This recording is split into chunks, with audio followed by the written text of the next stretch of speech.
조소에 버금가는 순수 미술의 중요한 장르로 자리 잡을 거라고 생각을 하는데요. 그러니까 물론 전통적인 회화나 조소도 몰디브의 밤바다를 소재로 멋진 작품을 만들 수 있기는 하지만 지금 보시는 것처럼 관객에게 굉장히 직관적인 경험을 전달함에 있어서는 사실 이런 실감 컨텐츠 혹은 실감 미디어를 통해서 만들어진 작품을 따라갈 수가 없다고 생각을 하고 있습니다.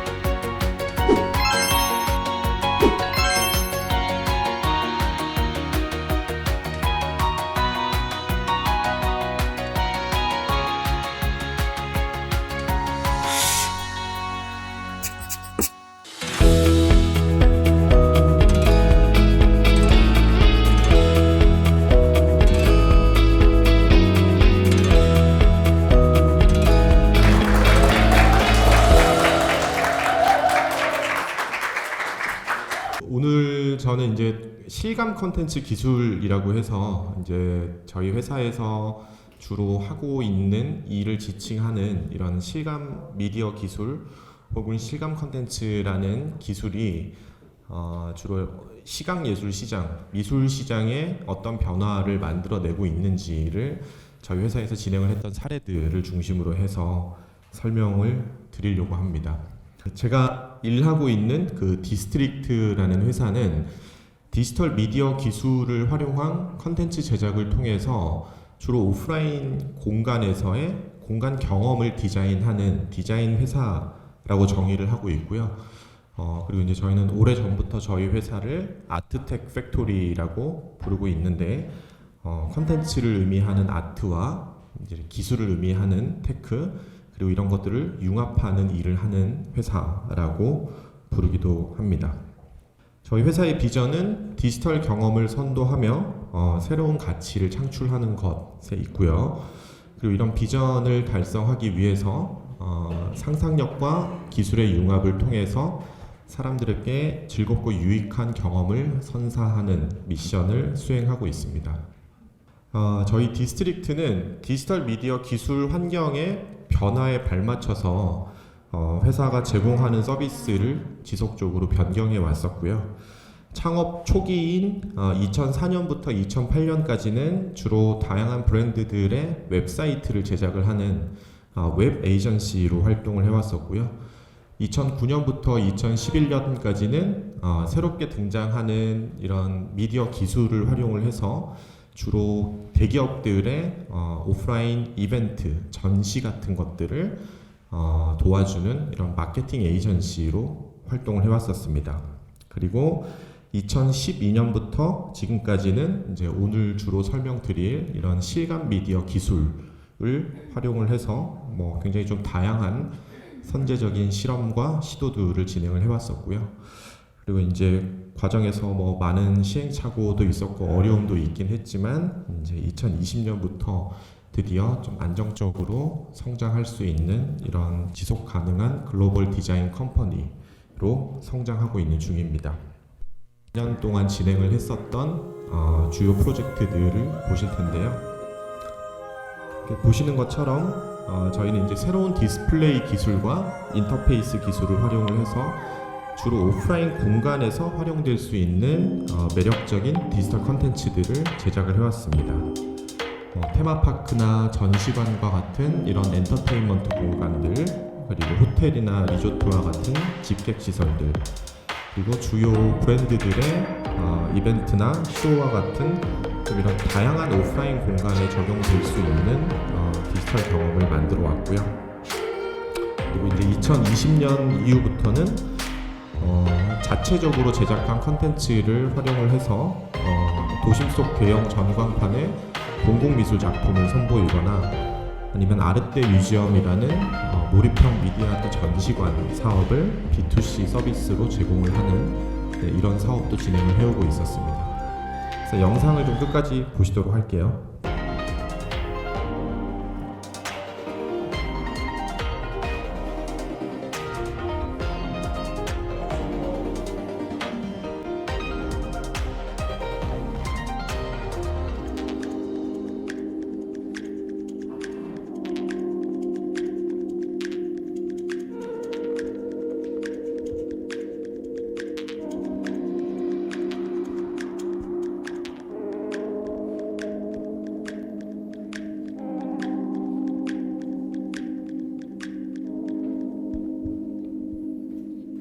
지금까지 보셨던 저희 회사의 작품들은 실감 미디어라는 기술로 구현된 작품들인데요.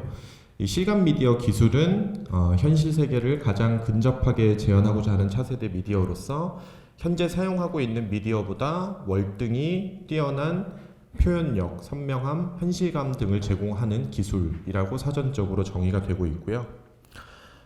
조금 더 쉽고 직관적으로 이야기를 해서 실감 미디어 기술은 사람들에게 보다 현실감 있는 가상의 경험을 제공해 줄 수 있는 기술 이라고도 설명을 할 수 있고요. 그리고 이런 실감 미디어 기술을 통해서 만들어지는 컨텐츠를 실감 컨텐츠라고 부르고 있습니다. 그리고 이런 실감 컨텐츠는 예술과 기술을 융합하는 도구로서 굉장히 많은 주목을 받고 있는데요.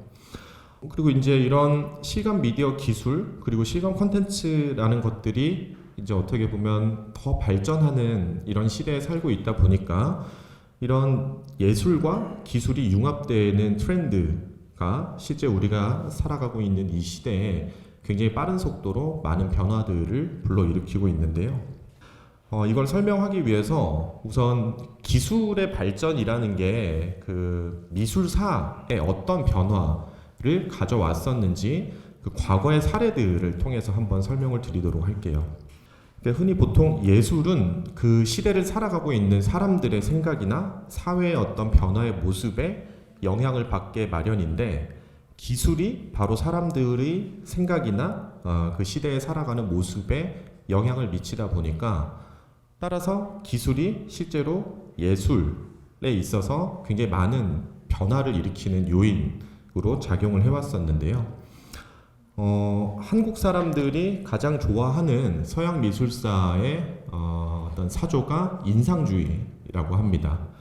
그런데 이런 인상주의라는 사조의 출현은 기술의 발전 때문에 나타나게 됐다고 해요.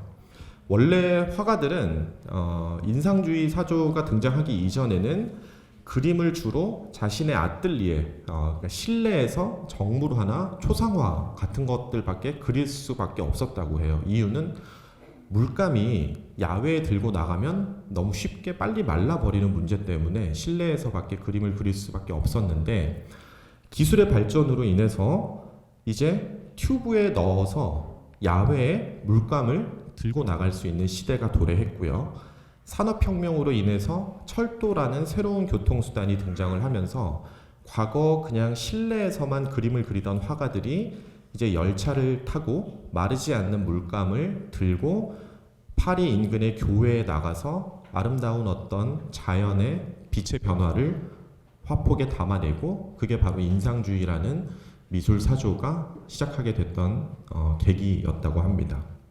그리고 사진의 발명도 기술이 예술사의 어떤 변화를 불러일으킨 대표적인 사례라고 평가받고 있는데요. 사진이 발명되기 이전에 보통 화가들은 눈에 보이는 모습을 굉장히 정교하게 표현하는 일종의 기능공으로서의 역할을 하고 있었다고 합니다. 근데 사진이 발명된 이후에는 제 아무리 눈에 보이는 걸 정교하게 그리는 화가라고 하더라도 사진이 담아내는 그것만큼은 따라갈 수가 없다 보니까 이제 화가들이 더 이상 눈에 보이는 것을 정확하게 묘사하는 것에 그치지 않고 자신의 시각적인 표현에 자신의 철학이나 생각과 내러티브를 담아서 표현하는 형태로 어떤 화가들이 그림을 그리는 방식이 변화하게 됩니다.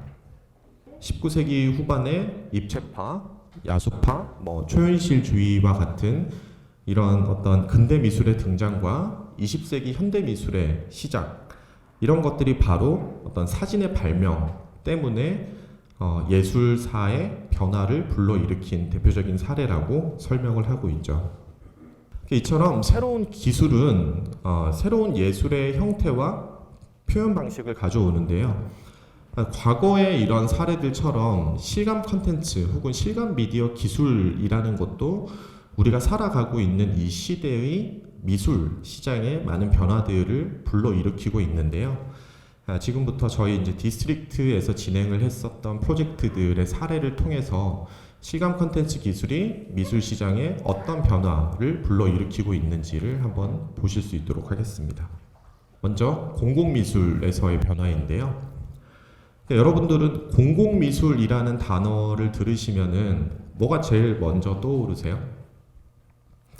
아마 대부분이 어떤 공원이라던가 야외 건물 앞에 놓여 있는 어떤 조형물 같은 거를 공공미술이다라고 많이들 생각을 하실 텐데, 실제 사전적으로도 공공미술은 대중들을 위한 미술 혹은 공공의 장소에 놓이는 미술이라고 정의되고 있습니다. 우리가 구글에서 공공미술이라는 이미지로 검색을 해서 나오는 지금 보시는 이런 이미지들만 보시더라도 어떤 장소에 놓여져 있는 일종의 조형물이라는 거를 아마 쉽게 살펴보실 수가 있을 것 같고요. 이런 공공미술이 가지고 있는 전문적인 맥락이나 함의는 잘 모르더라도 우리는 적어도 공공미술이라는 것은 항상 어떤 특정 장소와 결속되어서 일반 대중들에게 보여지는 미술 작품이라는 거를 알 수 있고, 그래서 공공미술의 중요한 특성 중에 하나가 장소 특정성이라는 키워드로 설명이 되곤 하는데요. 시카고에 가면은 지금 보시는 시카고의 빈, 콩이라고 불리는 야니시 카퍼라고 하는 현대미술 작가가 만든 굉장히 유명한 공공미술 작품 클라우드 게이트가 있는데요. 시카고에 이 공공미술 작품이 놓여 있는 장소 앞에서 사람들이 굉장히 많이 사진을 찍고 그런 것들이 많이 퍼지고 하면서 이제 사람들은 이 클라우드 게이트라는 공공미술 작품을 보면은 시카고라는 장소와 도시를 연상시켜서 생각을 하곤 합니다. 이처럼 공공미술이 가지고 있는 이런 장소 특정성이라는 특성 때문에 공공미술 작품은 그 작품이 설치된 장소를 사람들에게 연상시키고, 그러다 보니까 좋은 공공미술 작품은 해당 장소의 가치를 제고시키는 역할을 수행을 하기도 하는데요. 모든 분야가 그렇듯이 기술이 발전하면서 이 장소라는 개념이 굉장히 확대되고 있습니다. 도심 속에 점점 더 많은 디지털 미디어라는 것들이 우리가 바라보는 도시의 모습을 굉장히 좀 다변화시키고 있고요. 보통 사람이 어떤 장소의 이미지를 떠올릴 때에는 그 눈에 보이는 장면들이 결합되어서 어떤 장소다라는 걸 인지하게 되는데, 도심 속에 굉장히 많은 스크린과 같은 디지털 미디어들이 확대되고 설치되면서 이제 장소라는 어떤 보통의 사람들에게 시각적으로 전달하던 이미지 자체가 굉장히 다변화되는 변화가 나타나게 됐고요. 아마 이 영상을 보시면 조금 더 쉽게 이해가 되실 텐데, 지금 보시는 영상은 우리나라에서 가장 큰 LED 전광판, 서울 삼성역 K-팝 스퀘어에 설치된 LED 전광판을 2018년에 설치하던 모습이었는데, 이 전광판이 설치되기 이전에 삼성역 사거리가 가지고 있는 장소의 이미지와 이 스크린이 설치가 되고 난 이후에 삼성역 사거리가 가지고 있는 장소의 이미지는 굉장히 다르다라는 거를 좀 쉽게 생각을 할 수 있을 것 같아요. 왜냐하면은 이 디지털 미디어 스크린, 굉장히 큰 디지털 미디어 스크린에서 하루에도 정말 수백 개, 수천 개의 다른 이미지들이 반복되면서 이제 이 건축물이 가지고 있었던 어떤 조형적인 가치나 이미지는 사람들의 머릿속에서 사라지고, 디지털 미디어가 특정 장소에 대한 사람들의 이미지를 바꾸는 역할을 수행을 하게 된 거죠. 이런 디지털 미디어나 디스플레이가 도심 속에 하나둘씩 늘어나면서 이제는 지금 보시는 것처럼 공공미술이라는 것이 이런 도심 속에 있는 건축물에 있는 스크린을 통해서 표출되는 이런 시도들도 하나씩 등장하게 됩니다. 그리고 지금 보시는 뉴욕 타임스퀘어의 사례처럼 실제 우리나라도 그렇고 전 세계적으로 굉장히 많은 LED 전광판들이 도심 곳곳에 하나씩 들어서고 있고요. 공공미술이라는 게 특정 장소에 고정되어 있는 조형물 형태의 아날로그적인 작품이 아니라 이런 디지털 미디어를 통해서 굉장히 어떻게 보면 동적으로 움직이는 시각적인 정보가 도심 속에 설치되어 있는 디지털 미디어들을 통해서 새롭게 표출될 수 있는 시대가 도래하였다라고 설명할 수 있을 것 같아요. 지금 보시는 이미지가 아까 그 코엑스에 설치되어 있는 우리나라에서 가장 큰 LED 전광판에 나오고 있는 특정 햄버거 브랜드의 광고인데요. 여러분들은 지나가다가 이 광고를 보시면 어떤 생각이 드시나요? 만약에 엄청 더운 여름날 퇴근 시간에 차에 앉아서 문득 밖을 쳐다봤는데 이런 집채만한 햄버거가 지글지글 타고 있는 광고를 보게 됐다고 한번 상상해 보세요. 저는 햄버거가 먹고 싶다는 생각보다는 엄청 약간 짜증을 더 돋구는 것 같다라는 생각을 하게 될 것 같거든요. 바로 이 지점에서 도심 속에 무수히 늘어만 가고 있는 이런 LED 전광판과 같은 디지털 미디어들이 일종의 공공재적인 성격이 있다라고 생각을 했던 것 같아요. 여러분들 주머니 속에 있는 핸드폰은 보통 프라이빗 미디어라고 하는데 그건 내가 그냥 보고 싶은 정보만 다른 사람에게 피해주지 않고 보는 것인데 도심 속에 설치되어 있는 이런 대형 전광판은 그 옆을 지나가는 사람이 의도하지 않더라도 우연이라도 그 전광판을 볼 수밖에 없고 다른 사람들에게 의도하지 않은 효과를 미치는 일종의 외부 불경제 효과가 있는 공공재다라고 분석을 할 수가 있는 것 같은데요. 저희는 이런 LED 전광판이 가지고 있는 공공성이라는 가치에 주목을 하기 시작했습니다. 이런 LED 전광판이 공공재적인 성격이 있고 도심의 이미지를 좌우하는 또 굉장히 중요한 요소라는 것을 고려를 했을 때 LED 전광판이 비록 광고 사업을 위해서 설치된 것이긴 하지만 일종의 공공미술을 위한 하나의 캔버스로 적극적으로 활용을 해보면 어떨까라는 생각을 하게 됐고요. 뭘 보여주는 게 과연 이런 LED 전광판을 공공미술의 캔버스로 잘 활용하는 것인가에 대해서 고민하기 시작했습니다. 그리고 공공미술의 또 하나의 중요한 특성이 대중과의 공감 혹은 교감이라고 하는데 이런 요소를 고려했을 때 과연 이런 LED 전광판에 공공미술 작품을 선보인다면 어떤 작품을 어떤 소재를 찾아서 보여주는 것이 좋을지에 대해서도 고민을 했던 것 같고요. 이 전광판은 도심 한가운데 굉장히 트래픽이 많고 유동인구가 많은 곳에 주로 설치된다라는 점을 고려를 했을 때 자연 속에서 소재를 찾아서 LED 전광판을 통해서 사람들에게 멋진 공공미술 작품을 선보이면은 사람들이 좋아하지 않을까? 바로 이런 생각의 과정을 통해서 만들어진 작품이 지금 보시는 웨이브라는 작품입니다. 웨이브는 서울 삼성동 코엑스 K-팝 스퀘어에 설치된 농구장 4배 크기의 LED 전광판에 일종의 착시 효과인 아나몰픽 일루전이라고 하는 영상 제작 기법을 통해서 만들어진 공공미술 작품입니다. 꺾여져 있는 2D로 이루어진 어떤 평면 스크린 안에 실제 수조 탱크가 놓여 있는 것처럼 가상의 3D 공간을 만들고요. 그 안에서 파도가 끊임없이 몰아치되 그게 수조, 그러니까 스크린을 감싸고 있는 유리벽에 맞춰서 부서지는 형태의 표현을 했던 작품이고요.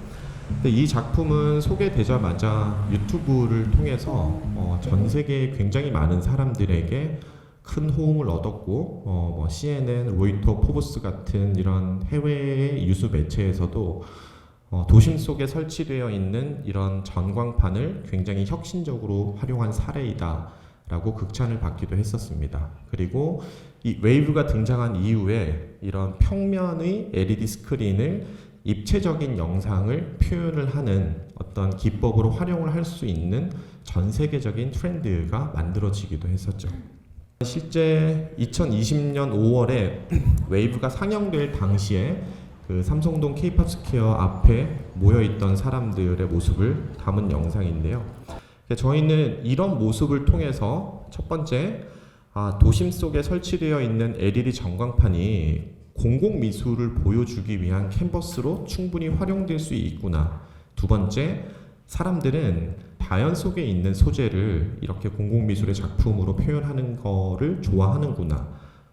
이런 시도를 글로벌 마켓에서 더 진행을 해보기 위해서 작년 7월에 뉴욕 타임스퀘어에 위치한 가로로 가장 큰 전광판에 물로 만들어진 고래가 어떤 파도의 움직임에 맞춰서 유려히 춤을 추는 웨일이라는 작품을 두 번째로 선보이게 됐었고요. 그리고 비슷한 시기에 타임스퀘어에서 세로로 가장 긴 원타임스퀘어라고 하는 건물에 부착되어 있는 스크린에서 뉴욕에서 흔히 볼 수 있는 적벽돌 건물과 철제 프레임의 가상 수로 사이로 100m 높이에서 가상의 폭포가 쏟아지는 워터폴 NYC라는 또 다른 공공미술 작품을 선보이게 됐었습니다. 그리고 이 작품은 최초에 일주일만 상영을 하려고 했었는데 뉴욕에 있는 많은 분들의 호응에 힘입어서 총 한 달 동안 전시 기간이 연장되기도 했었고요. 바로 이런 세 번의 쇼케이스를 통해서 도심 속에 설치된 LED 전광판은 비록 광고를 위해서 설치된 것이긴 하지만 사람들에게 새로운 만족을 줄 수 있는 어떤 공공미술의 캔버스로 활용이 될 수 있구나 라는 거를 알 수 있게 됐었고요. 그리고 이런 확신을 토대로 자연 속에서 소재를 찾는 것에 그치지 않고 지금 보시는 영상처럼 뭐 꼭 자연이 아니더라도 사람들에게 심미적으로 굉장히 만족감을 줄 수 있는 다양한 작품들을 만들어서 도심 속에 설치된 이런 LED 전광판에서 선보이면은 많은 의미가 있지 않을까라는 생각을 하게 됐습니다. 그리고 이제 마침내 2022년 올해 초에 이런 LED 전광판에 활용될 수 있는 공공미술 작품들을 모아서 LED 닷 아트라고 하는 일종의 미디어 아트 컨텐츠들을 라이선스 받아서 빌려서 상영을 할 수 있는 라이브러리 플랫폼 서비스를 런칭을 하게 됐고요. 이 LED 닷 아트는 디스플레이 에브리웨어, 미디어 아트 에브리웨어라는 모토 하에 갈수록 디스플레이들은 많이 늘어만 가는데 이런 디스플레이들은 어떤 정적인 시각 이미지가 아니라 주로 동적인 영상 컨텐츠들을 필요로 할 건데 이걸 매번 뭐 발주해서 제작을 하거나 이러기에는 리드 타임도 많이 걸리기도 하고 비용의 문제도 있으니까 사람들이 매력적으로 느낄 만한 매력적인 미디어 아트 작품들을 다 모아놓고 시즌별로, 테마별로, 뭐 주제별로 사람들이 선택해서 굉장히 합리적인 가격에 이걸 빌려서 상영할 수 있도록 하면 좋지 않을까 하는 생각을 가지고 이 LED 닷 아트라는 서비스를 런칭을 하게 됐고요. 실제 뭐 이런 사업은 저희 같은 컨텐츠를 제작하는 회사 입장에서는 매번 뭐 결과물을 만들어서 납품하는 형태가 아니라 한번 만든 컨텐츠 작품을 가지고 안정적으로 수익을 창출을 할 수 있는 그런 어떤 사업적인 의미도 있지만 아까 말씀드린 것처럼 전 세계의 도시 내에 어떤 미디어에 이런 작품들이 활용이 되면은 그 도심 환경을 개선을 함에 있어서도 이런 서비스가 기여하는 바가 있지 않을까라고 생각을 했던 것 같아요. 비록 이런 LED 스크린이 사실 광고 사업을 위해서 이제 설치된 그런 미디어이기는 하지만 저희가 이제 웨이브를 비롯해서 LED 닷 아트까지 이어지는 이런 일련의 실험의 과정을 통해서 비록 광고를 위해 설치된 스크린이기는 하지만 이런 LED 스크린이 바로 실감 콘텐츠 기술을 통해서 공공미술의 좋은 캔버스로 활용이 될 수 있다라는 사실을 알게 됐고 이런 의미에서 이제 실감 콘텐츠 기술이 공공미술이라고 하는 미술의 어떤 양태에 있어서도 이런 새로운 변화를 만들어내고 있다라고 설명을 드릴 수 있을 것 같습니다. 두 번째 설명드릴 주제는 이제 파인아트 씬에서의 변화인데요. 파인아트라 하면 주로 순수미술 분야인데 지금 보시는 영상은 저희 디스트릭트의 파인 아티스트 유닛 브랜드인 에이스트리트라고 하는 브랜드에서 제작을 한 스테리비치라고 하는 작품입니다. 몰디브에 가면은 밤에 플랑크톤이 굉장히 빛나는 밤바다가 있다고 해요. 이 스테리비치는 몰디브의 플랑크톤이 빛나는 밤바다에서 모티브를 얻어서 바닥과 벽면을 프로젝터를 투사를 하고 양쪽 벽면을 거울로 반사해서 사람들이 이 공간 안에 들어갔을 때 플랑크톤이 빛나는 몰디브의 밤바다에 마치 서 있는 듯한 가상의 경험을 전달을 하는 인스톨레이션 아트 작품이고요. 어떤 이런 시각적인 효과 이외에도 그 파도의 움직임에 맞춰서 들리는 청각적인 이런 소리의 경험까지 어우러져서 사람들에게 굉장히 많이 좀 회자됐었던 미술 작품입니다. 그리고 이제 이 작품은 국내에서 뭐 가장 유명한 상업 갤러리 중에 하나인 국제 갤러리의 이제 그 하나의 전시장에서 한 50일 동안 전시가 됐었고요. 50일 동안 한 17,000명 정도가 코로나 상황임에도 불구하고 다녀가셔서 그해 2020년에 이런 순수 미술 시장에서 가장 많은 사람들이 방문을 했었던 전시로 기록이 되고 있습니다. 근데 이 전시가 진행이 될 당시에 그 대한민국 미술계에서 굉장히 많은 논쟁이 있었어요. 방금 보셨던 이런 스탠리 비치 같은 작품을 과연 미술이라고 이야기를 할 수 있냐? 뭐 이런 미디어로 연출된 작품은 그냥 인스타그램 사진 찍기용이지 이게 무슨 미술이야? 이런 논쟁이 많이 있었는데요. 근데 과연 이런 전통적인 회화나 조소의 양식으로 표현된 작품이 아닌 미디어로 만들어진 이런 작품이 순수 미술의 하나의 장르로 인정될 수 있을까요? 여러분들은 어떻게 생각을 하시나요? 흔히 우리가 살고 있는 이 시대에 벌어지고 있는 굉장히 다양한 미술 사조, 새롭적인 어떤 새롭고 실험적인 시도 이런 것들을 통칭해서 동시대 미술이라고 부르고 있는데요. 뭐 사전적으로는 여기 나와 있는 것처럼 어떤 시대적 환경에 조응하며 변화 발전하는 아직은 미술 사조로 정의하기는 어려운 현재 발전되고 있는 미술을 통칭하는 단어입니다. 근데 저는 그 방금 보셨던 이런 스탠리 비치와 같이 미디어로 만들어진 미술 작품이 적어도 앞으로 1, 20년 내에는 충분히 회화나 조소에 버금가는 순수 미술의 중요한 장르로 자리 잡을 거라고 생각을 하는데요. 이걸 설명하기 위해서 조금 전에 보셨던 그 스탠리 비치라는 작품으로 다시 돌아가 보겠습니다. 전통적인 회화나 조소와 같은 표현의 방식으로 과연 이 스탠리 비치 같은 작품이 관람객에 전달하는 경험을 유사하게 만들어낼 수 있을까요?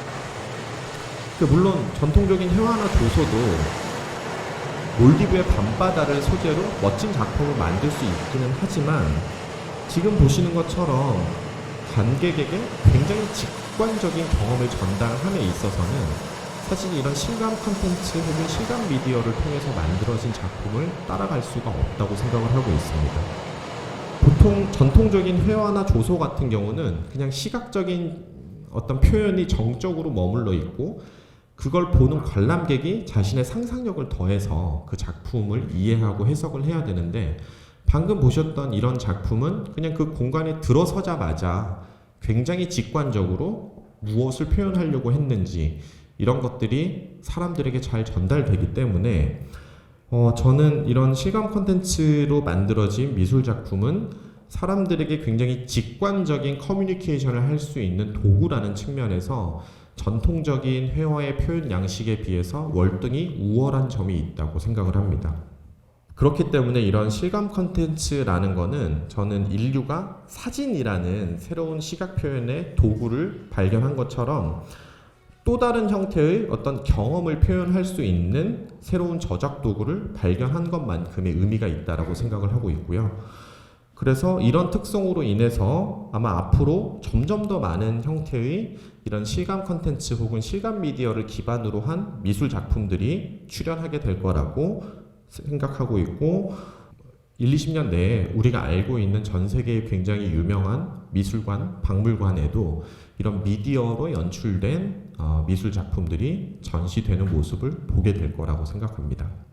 실제 지금 보시는 이미지는 아까 그 스탠리 비치라는 작품을 만들었던 저희 에이스트릭트라는 미디어 아티스트 유닛이 작년에 이제 소더비 홍콩에서 진행된 경매에서 한 1억 5천만 원 정도의 판매를 했던 이제 그 기록인데요. 어떻게 보면 아티스트로 이런 순수 미술 시장에 등단한 지 1년도 되지 않은 신생 작가가 이런 미디어로 만들어진 작품을 가지고 소더비 홍콩 경매에서 이 정도의 가격으로 작품을 판매할 수 있었다라는 걸로도 순수 미술 시장에서도 변화가 만들어지고 있는 거예요. 이제 이런 미디어로 만들어진 작품을 하나의 정통 미술 작품의 장르로 수용하기 시작했다라는 것을 반증하는 굉장히 좋은 사례라고 생각을 하고 있습니다. 이처럼 실감 컨텐츠를 통해서 만들어진 미술 작품은 사람들에게 굉장히 직관적인 경험을 전달할 수 있는 그런 강점이 있기 때문에 저는 기존 파인아트 씬의 전통적인 회화나 조소와 같은 표현 양식보다 어떻게 보면 굉장히 강력한 시각예술의 도구라고 생각을 하고 있고요. 그리고 이런 특성 때문에 앞으로 이런 실감 컨텐츠로 만들어진 미술 작품이 순수 미술의 중요한 장르로 자리 잡아가게 될 것이라고 생각하고 있습니다. 네, 마지막으로 실감 미디어 기술을 통해서 구현된 미디어 아트가 시각예술 시장에 가져온 변화에 대해서 설명을 드릴 텐데요. 지금 보시는 영상은 저희 디스트릭트에서 구현한 몰입형 미디어 아트 전시관 아르떼 뮤지엄의 영상인데요. 아르떼 뮤지엄은 이터널 네이처, 영원한 자연이라는 컨셉 하에 자연 속에 있는 소재와 공간을 미디어 아트로 재해석한 작품들이 전시되어 있는 미디어 아트 전시관이고요. 2020년 9월 말에 제주에서 처음 선보이고 작년 8월 1일에 여수, 작년 12월 23일 날 강릉에 세 번째 전시관을 오픈을 했고 지금까지 제주 전시관만 18개월 동안 140만 명 정도가 관람을 하셨고 강릉 같은 경우도 하루 평균 3,000명 이상씩 관람을 하면서 굉장히 많은 분들께 사랑받고 있는 전시입니다. 그리고 사실 이제 이 아르떼 뮤지엄은 이제 인스타그램의 성지라고 불리고 있어요. 이 세 개의 전시관에서 하루에 아르떼 뮤지엄의 해시태그로 거의 1,000개 가까운 게시물들이 올라오면서 사실 사람들이 굉장히 많이 이것들을 공유하고 향유하고 있다라는 것을 볼 수가 있고 바로 이런 아르떼 뮤지엄과 같은 미디어 아트 전시관 또한 이런 실감 컨텐츠 기술을 통해서 구현이 된 전시이고 이런 실감 컨텐츠 기술을 통해서 구현되는 새로운 형태의 엔터테인먼트 서비스는 국내뿐만이 아니라 전 세계적으로도 굉장히 많이 붐업되고 있는 상황입니다. 그래서 저희 디스트릭트도 이제 올해부터 아르떼 뮤지엄을 본격적으로 해외에 확산을 할 계획인데요. 올해 말에 중국 청두를 시작으로 해서 내년 2월에 라스베가스, 이제 내년 중에 뉴욕, LA, 마이애미, 시카고 그리고 싱가포르, 두바이 등등 전 세계 주요 도시 한 30여 곳에 이런 아르떼 뮤지엄을 지속적으로 확산하는 계획을 세우고 하나씩 실행을 진행을 하고 있고요. 이제 이런 아르떼 뮤지엄은 아까 스테리 비치처럼 이제 파인아트라고 하는 순수 미술이라기보다는 조금 더 상업적인 성격에 가까운 미디어 아트 작품들이 전시되어 있는 공간이고요. 관람객들이 사진을 찍고 공유하는 보다 능동적이고 대중적인 시각예술을 경험할 수 있는 공간으로 구현이 되어 있습니다. 지금부터 이제 아르떼 뮤지엄에서 선보이고 있는 작품들을 좀 빠르게 한 번씩 보실 텐데요. 먼저 플라워라는 전시 공간은 다양한 꽃을 바닥과 벽면에 투사하고 적절한 거울 반사를 통해서 꽃으로 가득 차 있는 공간에 내가 와 있는 듯한 가상의 경험을 전달하는 공간이고요. 첫 번째로 등나무라는 작품을 표현을 했고 유채라는 작품도 있고요. 동백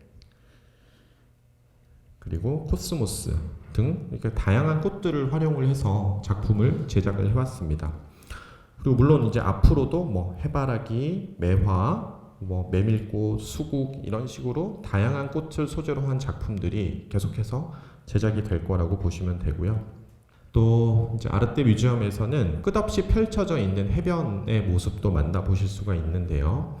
오로라가 빛나는 북유럽의 밤바다에 와 있는 듯한 경험을 제공을 하는 이런 작품도 있고, 노을에 따라서 시시각각 색이 변하는 구름이 가득 차 있는 해변에 와 있는 듯한 경험도 하실 수가 있습니다. 그리고 다양한 소재로 표현된 어떤 가상의 폭포도 만나보실 수가 있는데요. 먼저 모래로 만들어진 폭포가 이렇게 끊임없이 확장되어 있는 모습도 보실 수가 있고, 메탈로 만들어진 폭포, 디지털의 최소 단위인 비트로 가득 차 있는 폭포, 물론 물로 만들어진 폭포도 보실 수가 있고요. 이 강릉에 설치되어 있는 이 워터폴 인피니티는 바닥과 천정의 거울 반사를 통해서 그 공간에 들어가면은 마치 영화 인셉션의 한 장면처럼 끝없이 이제 물로 만들어진 폭포가 위아래로 솟구치는 이런 모습을, 굉장히 경이로운 모습을 경험을 하실 수가 있습니다. 그리고 스타라고 해서 LED 라이팅하고 페이퍼 아트, 거울 반사를 통해서 별이 가득 차 있는 공간에 와 있는 경험도 할 수 있는 전시 작품이 있고요. 은하수의 흐름을 표현하기도 하고, 유성우의 모습을 표현을 하기도 하고, 빗방울의 움직임과 소리에 맞춰서 무지개가 피어나오는 모습을 보실 수도 있습니다. 그리고 이제 앞서 그 코엑스에서 선보였던 파도를 직접 만나볼 수 있는 공간도 있고요. 또 이런 반원의 공간에서 거울 반사를 통해서 나를 둘러싸고 있는 모든 곳에서 파도가 이렇게 쏟아지는 경험을 할 수 있는 전시 작품도 있습니다. 그리고 사계절을 상징하는 숲속에 살고 있는 정령들을 만나보실 수도 있고요. 봄을 상징하는 꽃으로 가득 덮인 사슴을 볼 수도 있고, 겨울을 상징하는 백호를 만나보실 수도 있고요. 또 가을을 상징하는 단풍으로 뒤덮여 있는 봉황을 만나볼 수도 있습니다. 그리고 번개가 내리치는 모습을 굉장히 실감나는 천둥 소리와 함께 경험을 할 수 있는 공간도 있고요. 동굴의 벽면이 계속해서 변하는 신비로운 동굴 속에 들어와 있는 듯한 경험도 하실 수가 있습니다. 그리고 우주의 새로운 차원으로 이동하는 웜홀을 모티브로 만들어진 작품도 감상을 하실 수가 있고, 종이에 그림을 그려서 스캔을 하면은 내가 그린 그림이 살아서 움직이는 이런 인터랙티브한 체험 요소인 라이브 스케치북이라는 체험 요소도 있습니다. 그래서 어떤 밤에 사파리에 살고 있는 동물들을 그림을 그려서 생명을 불어넣을 수도 있고, 강릉에는 한국의 전통 민화 속에 등장하는 동물들에게 생명을 불어넣을 수도 있습니다. 그리고 태양을 모티브로 만들어진 인스톨레이션 아트 작품 앞에서는 다들 굉장히 멋진 프로필 사진을 많이들 찍으시고요. 그리고 달과 달에 살고 있는 토끼를 모티브로 만들어진 인스톨레이션 아트 작품도 있습니다. 그리고 트로피컬 열대 우림 속에 살고 있는 정글 속의 동물들을 만나보실 수 있는 공간도 있고, 바닷속 깊은 곳에 살고 있는 거대한 백로를 만나볼 수 있는 공간도 있습니다. 그리고 이제 아르떼 뮤지엄에서 가장 큰 공간인 가든에서는 그 서양의 명화를 소재로 만들어진 미디어 아트 작품과 그 아르떼 뮤지엄이 위치한 장소의 지역적 특색을 활용한 미디어 아트 작품을 만나보실 수가 있는데요.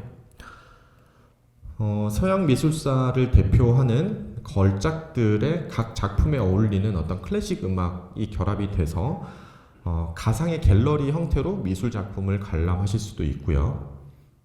제주에서는 제주도 푸른밤이라는 음악에 맞춰서 제주의 자연 경관을 소재로 한 작품을 만나볼 수 있고, 바다에 인접한 여수에서는 여수의 바닷속과 여수 밤바다를 소재로 한 미디어 작품을 또 장범준의 여수 밤바다라는 음악에 맞춰서 관람하실 수도 있고, 강릉에서는 영서에서부터 태백산맥, 영동까지 강원도의 자연 경관을 송소희 씨가 부른 강원도 아리랑, 정선 아리랑, 홀로 아리랑 음악에 맞춰서 체험할 수 있는 이런 작품도 준비가 되어 있습니다.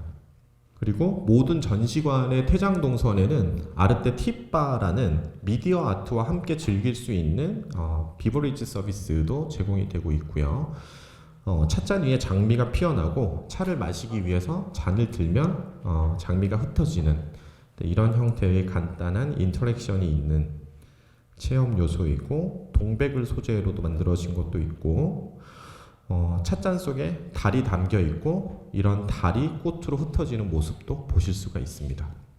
이처럼 아르떼 뮤지엄은 그 자연 속에 있는 소재와 공간을 미디어로 재해석한 작품들을 통해서 관람객들에게 가상의 자연 속에 와 있는 듯한 편안함, 그리고 시각적인 만족을 제공할 수 있었다는 점에서, 사실 이게 팬데믹이라고 하는 이동의 제약이 있다라는 그런 어떤 시대적인 맥락과 어우러지면서 사람들이 현실의 자연을 충분히 원하는 만큼 즐기지 못하는 것들을 이런 아르떼 뮤지엄이라는 공간에서 어떻게 보면 대리하여서라도 만족하고자 했던 그런 니즈들이 많았기 때문에 굉장히 상업적으로 크게 성공할 수 있었지 않았나라고 생각을 하고 있습니다. 사실 이런 아르떼 뮤지엄뿐만이 아니라 전 세계적으로 이런 폭발적으로 증가하고 있는 이런 실감 미디어를 기반으로 한 이머시브 익스피리언스라는 사례들은 사실 파인 아트처럼 어렵지 않게 사람들이 직관적으로 시각 예술을 즐길 수 있는 기회를 제공을 한다는 측면에서 어떻게 보면 그 미술 시장의 저변을 굉장히 확대하는 역할을 하고 있는 것 같아요. 그래서 미술이나 시각 예술이라는 게 어려운 것이 아니라 남녀노소 인종과 관계없이 누구나 굉장히 직관적으로 즐길 수 있는 어떤 그런 장르가 된 것에 바로 이런 실감 콘텐츠 혹은 실감 미디어라는 기술이 이런 변화를 촉발시켰다라고 생각을 하고 있습니다. 지금까지 실감 콘텐츠 기술이 미술 시장에 어떤 변화를 가져왔는지를 이야기를 드렸는데요. 과연 이런 실감 콘텐츠 기술이 우리에게 어떤 효용이 있는지 그 의의에 대해서 한번 말씀드리려고 하는데요. 지금 보시는 영상은 그 아르떼 뮤지엄에 전시된 오로라라는 작품인데, 아까 스테리비치하고 그 하드웨어적인 플랫폼은 똑같은데 이건 북유럽의 오로라가 빛나는 밤바다에 와 있는 듯한 경험을 전달하는 작품인데요. 만약에 이런 실감 콘텐츠 기술은 제가 아까 가상의 경험을 만들어내는 수단이라고 말씀을 드렸는데, 이게 기술이 좀 더 진화해서 우리가 현실에서 느끼는 경험이 과연 이런 가상에 만들어진 경험과 비교했을 때 거의 무차별해지는 순간이 오게 된다고 한번 상상을 해볼게요. 그러면 이제 사람들은 오로라를 보기 위해서 비싼 비행기 티켓을 사고 열몇 시간을 북유럽에 가서 언제 뜰지 모르는 오로라를 기다렸다가 오로라를 보는 게 아니고, 바로 이런 가상에 만들어진 경험을 통해서도 실제 내가 오로라를 보는 것과 똑같은 경험을 할 수 있다면 이제 사람들은 현실 경험을 위해서 많은 돈과 시간을 쓰지 않게 됩니다. 그 말은 사실 북유럽의 오로라를 보러 갈 수 있는 사람들은 시간이 많거나 돈이 많은 사람들이에요. 하지만 시간과 돈이 많이 없는 사람들은 경험을 할 수 있는 폭이 굉장히 많이 제약이 되어 있는데, 이런 실감 콘텐츠 기술이 가상의 경험을 현실의 경험과 거의 동일한 수준으로 만들어주고 있기 때문에 저는 어떤 경험의 폭을 사람들에게 굉장히 늘려주고, 그 다음에 어떤 경험에 들어가는 사회적인 코스트를 낮춰주는 수단으로서 실감 미디어 혹은 실감 콘텐츠 기술이 그 의의가 있다라고 생각을 하고 있습니다. 그래서 방금 설명드린 것처럼 실제 보통 이제 실감 콘텐츠 기술 하면 가상현실, 증강현실, 홀로그램, 방금 보셨던 프로젝션 매핑 등등 이런 것들이 있는데, 굉장히 다양한 영역에서 빠른 속도로 가상의 경험이 현실의 경험과 거의 유사해지는 그런 어떤 기술적인 발전이 목도되고 있는 상황이고요. 그리고 이렇게 가상의 경험이 현실의 경험을 대체하는 시대가 도래하게 된다면 실감 콘텐츠 기술을 통해서 사람들이 무언가를 경험하는 데 들어가는 여러 가지 의미에서의 코스트를 전반적으로 낮춰주게 되고, 돈과 시간이 많아야지만 경험할 수 있었던 것들을 사람들이 이런 기술의 힘에 입어 사실 누구나 쉽게 경험을 할 수 있게 하면서 어떤 경험의 차이, 어떤 사람들 간의 어떤 경험의 평등을 가져옴에 있어서도 이런 실감 콘텐츠 기술이 가지고 있는 의의와 효용이 있는 거라고 생각을 하고 있습니다. 지금까지 그 실감 콘텐츠 기술이 미술 시장에 가져온 변화와 실감 콘텐츠 기술이 어떤 의미가 있는 기술인지 그 의의에 대해서 설명을 드렸는데요. 오늘 강의를 하는 이런 실감 콘텐츠라는 단어가 생기기도 전인 2009년부터 이런 기술을 가지고 굉장히 다양한 시도와 실패를 반복하면서 사실 굉장히 어렵게 지금까지 왔던 회사입니다. 지금 보시는 영상이 저희가 2011년에 일산 킨텍스에서 세계 최초로 선보였던 이런 실감 콘텐츠를 활용한 아트파크인 라이브파크라는 프로젝트인데요. 사실 이 라이브파크라는 프로젝트는 지금 아르떼 뮤지엄을 비롯해서 전 세계에 선보이고 있는 이런 실감 콘텐츠 기반 엔터테인먼트 시설의 거의 효시격인 프로젝트였고 지금부터 10년 전은 10년도 더 된 시대의 일이니까 사실 굉장히 많은 어떤 그 업계에서는 그 찬사를 많이 받았었고 혁신적인 시도로 좋은 평가를 받았었는데 근데 이런 사실 실감 콘텐츠라는 개념이 대중들에게 굉장히 생소했고 지금처럼 SNS를 통해서 어떤 홍보나 이런 것들도 굉장히 효과적으로 할 수가 없는 상황이다 보니까 사실 이 프로젝트는 굉장히 혁신적인 시도로 찬사를 받긴 했지만 저희 회사는 이 프로젝트 때문에 한 해에 막 100억씩 적자가 나면서 굉장히 어려움을 겪게 됐었던 계기가 되기도 했었습니다. 회사가 좀 어려운 상황이 되긴 했지만 이런 실감 콘텐츠를 기반으로 사람들이 즐길 수 있을 만한 무언가를 만들어내겠다라는 생각으로 2015년에는 K-팝 아티스트들의 IP를 사와서 K-팝 아티스트들의 홀로그램 공연, 증강현실, 가상현실 체험 같은 것들을 할 수 있는 플레이 K-팝이라는 시설을 제주도 중문관광단지에 개설을 했고요. 사실 이건 2015년에 그 제주도에 굉장히 많이 방문하는 중국인 관광객을 타겟으로 만든 시설이었는데 갑자기 2016년 말에 그 중국과의 사드 문제가 터지면서 제주도에 더 이상 중국인 관광객들이 못 오게 되는 상황이 되면서 이 사업도 저희가 한 70억 정도를 투자를 해서 진행을 했었는데 결국은 회사에 굉장히 큰 재정적인 부담을 주면서 어떻게 보면 2019년에 문을 닫아야 했었는데요. 어려운 상황에도 불구하고 저희는 끝까지 신념을 가지고 2019년에 한 번 더 새로운 도전을 했던 것 같아요. 그리고 그 도전이 바로 아까 보셨던 코엑스의 웨이브, 그 다음에 아르떼 뮤지엄이었습니다. 그리고 너무나 감사하게도 사실 기존과는 다르게 이 두 개의 프로젝트가 많은 대중들께 사랑을 받고 인정을 받으면서 개념조차 생소하던 거의 2009년부터 이런 실감 미디어 기술을 활용한 혁신적인 시도들을 계속 해왔었고 보통 그 터널 속을 걷는다라고 묘사를 하는데 정말 터널을 걷고 있는데 하나의 빛도 보이지 않아서 언제 끝날지 모르는데 그냥 터벅터벅 계속 걸어가는 시기를 우리가 가지고 있는 역량과 가능성이라는 거를 등불 삼아서 그 터널을 계속해서 걸어왔었던 것 같아요. 그리고 지금 보시는 그 아르떼 뮤지엄에 전시되어 있는 파도 작품의 모습인데 아르떼 뮤지엄이 오픈하고 이제 사람들이 굉장히 많이 찾아주면서 드디어 우리가 어려움에서 벗어날 수 있겠구나라고 생각을 했던 어느 날인가 이 작품을 보면서 여기 앞에 서 있는 이 사람의 모습이 그동안의 우리의 모습과 너무 닮아 있다라고 생각을 했던 것 같아요.